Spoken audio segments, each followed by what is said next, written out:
থেকে বিদেশ, খেলা থেকে বিনোদন, সব ধরনের খবর নিয়ে আমি মিঠু শুরু করছি নজরের দুনিয়া। কানের মেশিনের বিশ্বস্ত প্রতিষ্ঠান অডিটন, স্পিচ অ্যান্ড হিয়ারিং ক্লিনিক। কানে শুনতে না পাওয়া বা শুনতে সমস্যা, তোতলা বা অস্পষ্ট কথা, জন্ম থেকে কথা বলতে না পারা, অল্প বুদ্ধি, কথা ও কানের যে কোনো সমস্যার সঠিক সমাধান অডিটন। অভিজ্ঞ চিকিৎসকদের পরিষেবার সাথে পাবেন কানে শোনার পরীক্ষা ও যন্ত্র, কান ও গলার ছবি, speech therapy, OAE, BERA, ASSR, ENG, VNG, ইকজি, ভেস্টিবুলার, সাইকোলজিক্যাল পরীক্ষা ও কাউন্সিলিং। বিশদে জানতে যোগাযোগ করুন।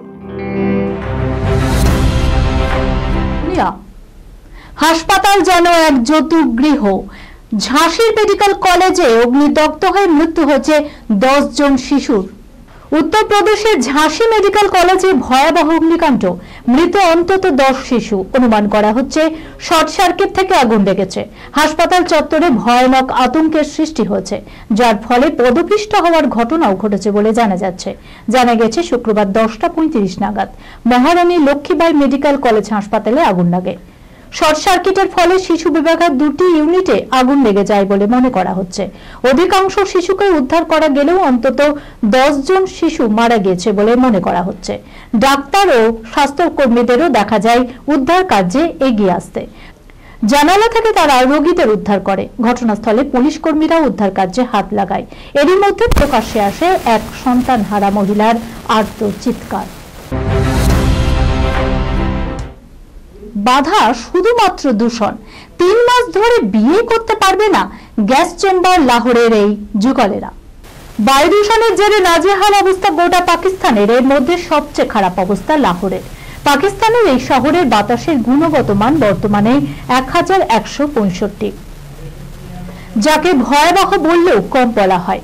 গুরুতর এই পরিস্থিতি সামাল দিতে একাধিক নির্দেশিকার পাশাপাশি জানিয়ে দেওয়া হলো, পরিস্থিতি না শোধরানো পর্যন্ত আগামী 3 মাস বিয়ে করা যাবে না।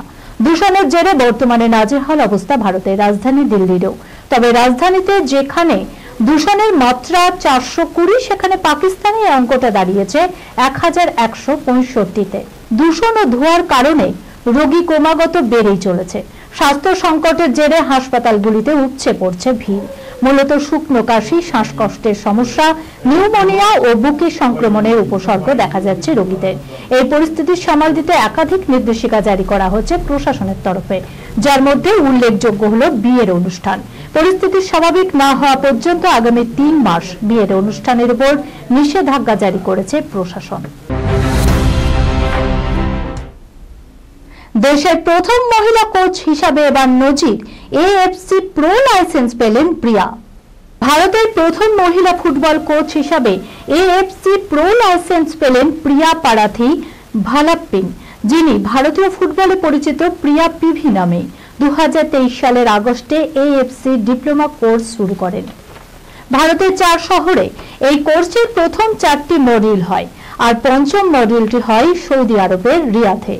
সেই কোর্সে সাফল্য পাওয়ার সুবাদে দেশের প্রথম প্রো লাইসেন্স মহিলা কোচ হলেন কান্নুরের এই প্রিয়া। প্রিয়া জানিয়েছেন, আমি ফুটবলার থাকার সময় থেকে একটার পর একটা ডিপ্লোমা সম্পন্ন করেছি। এই লাইসেন্স করেছি 2014 সালে। সেখান থেকে প্রো লাইসেন্স করতে 1 দশক সময় লেগে যায়। পাশাপাশি দেশের প্রথম মহিলা কোচ হিসাবে প্রো লাইসেন্স পেলেন, সেটা বাড়তি পাওয়া। জুনিয়র NTR কে দেখতে 600 কিমি পায়ে হেঁটে এলেন এক ভক্ত। দেখুন, জুনিয়র NTR এর এক নিষ্ঠ ভক্ত, আর সেই টানে 600 কিমি এক নাগারে হাঁটলেন এক যুবক। কুপ্পাম থেকে সোজা হায়দ্রাবাদ। তবে পরিশ্রমের ফলও মিলেছে। প্রিয় নায়ককে সামনে থেকে শুধু দেখলেনই নয়, হাত মেলালেন, আড্ডাও দিলেন। যুবক প্রিয় নায়ককে উপহার দিলেন তার হাতে আঁকা এক ছবি। দেবারা ছবির প্রথম ভাগ বক্স অফিসে সুপারহিট। দর্শকরা পছন্দ করেছেন জুনিয়র NTR আর জাহ্নবী কাপুরের এই জুটিকে।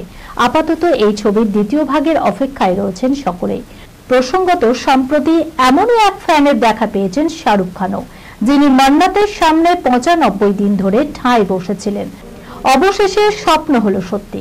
95 দিনের তপস্যা ভাঙতে যুবকের সামনে বলিউড বাদশা শাহরুখ খানের সঙ্গে হাত মেলালেন, তুললেন সেলফিও। এই খবরের সঙ্গে শেষ করলাম আজকের নজরে দুনিয়া। আপনারা দেখছেন টিভি 24 বাংলা, সংবাদ বিনোদন সারাদিন সারাক্ষণ।